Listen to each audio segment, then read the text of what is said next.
Ipinasyal nga namin sila sa Kidsona para sa advance birthday ni Ate May. Marami na nag-aabang, naghaharap na upload natin, kaya naman i-upload na natin yan.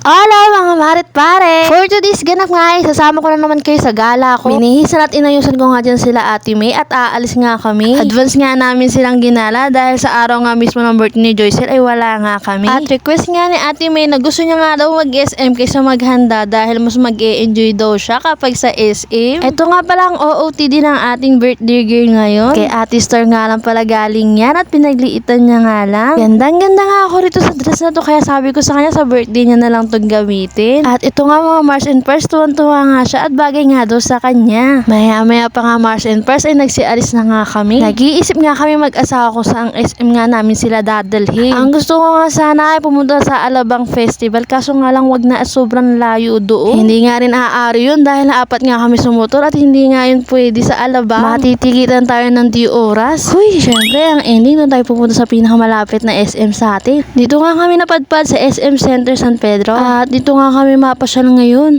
Dito na nga kami agad dumiretso sa Kidsona. Nagtatanong pa nga riyan si Papa kung ilang oras daw kaya namin sila paglalaruin. Kaya naman tinanong na lang namin sila. 3 hours? Ilang oras kayo, Joycel?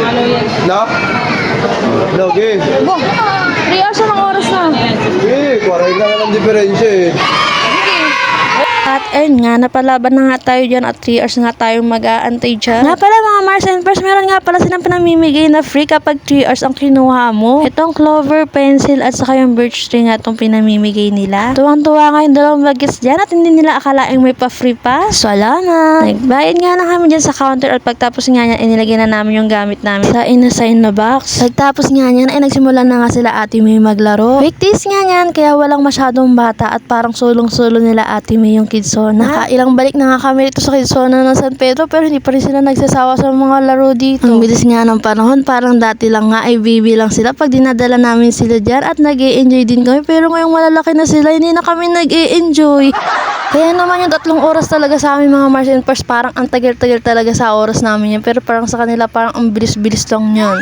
Okay lang yan dahil pag nakikita namin sila nag-e-enjoy at masaya ay parang natutuwa na rin kami. Ulitin natin yung mga oras na bata pa sila kasi ang bilis niyan sila lalaki. Mamaya lang yan, titignan mo grade 6 na yun agad. Halos siya. Maya-maya pa nga ay napagtripan ko nga tong asawa ko na videohan at sabi ko nga 1 oras pala ang lumilipas at antok na talaga yan siya. Ito naman si Buboy at nag-costume pa nga siya at magluto nga daw siya ng burger. Wala nga tayong notice dyan at tayo ang bibili niyan.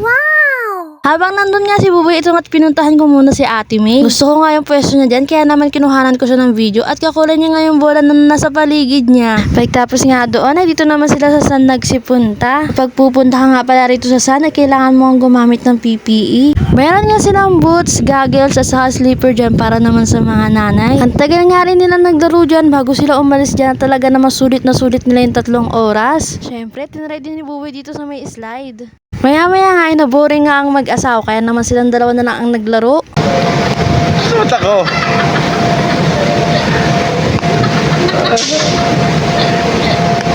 Yes, so galing. Nakuha na ko yun. Nag-enjoy din naman yung mga isip bata eh.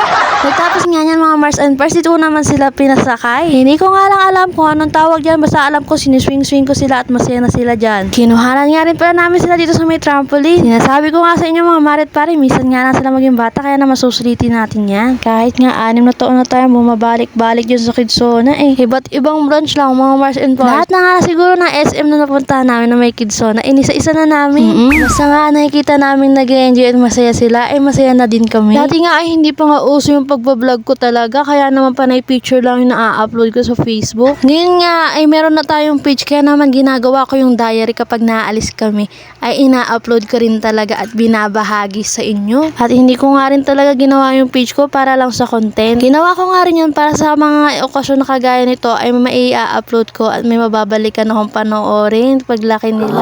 Kaya napansin mo mga Mars, tuwing gala lang talaga ang upload ko. Pero ngayon babaguhin na natin yan. Gagawa na rin tayo ng linis serye, luto serye, at saka manok serye. May manok kasi kami mga Mars and Pars, hindi ko lang talaga na-upload pa. At may mga video din ako doon. Napapahaba na nga masyado yung kwento ko. Ito nga, pumunta muna ako sa Jollibee bago matapos yung oras nila. Mga 20 minutes nga bang matapos ang oras nila, ay lumabas nga ako para umorder sa Jollibee. At dahil nga gusto namin mag-asawa na maiba naman ang makainat at lagi naman ng Jollibee. Kaya naman ginawan ko ng paraan para naman makakain tayo sa iba naman at hindi sa Jollibee. Syempre, masusunod pa rin sa birthday girl pero masisunod din si mama. Sakto nga lang yung dating ko dyan dahil pagdating ko nga ay paalis na rin sila dyan. Nag-elevator na nga rin pala kami dyan at tinatamad na nga kami magsiakyat at mga gutom na nga ang person. Sakto nga palabas namin ng elevator ay tanaw-tanaw ko na yung mga inasal. At dyan nga tayo kakain. Habang inaantay nga namin yung order namin, ay napansin nga ni Ate May itong number namin. Sayang, hindi ko na-videoan, no? Ayan, direct. Maya-maya nga, dumating na nga ang order namin at kinuha nga ito ni Papa. Joshua Garcia yan. At ito na mga Mars and Pars, kain tayo.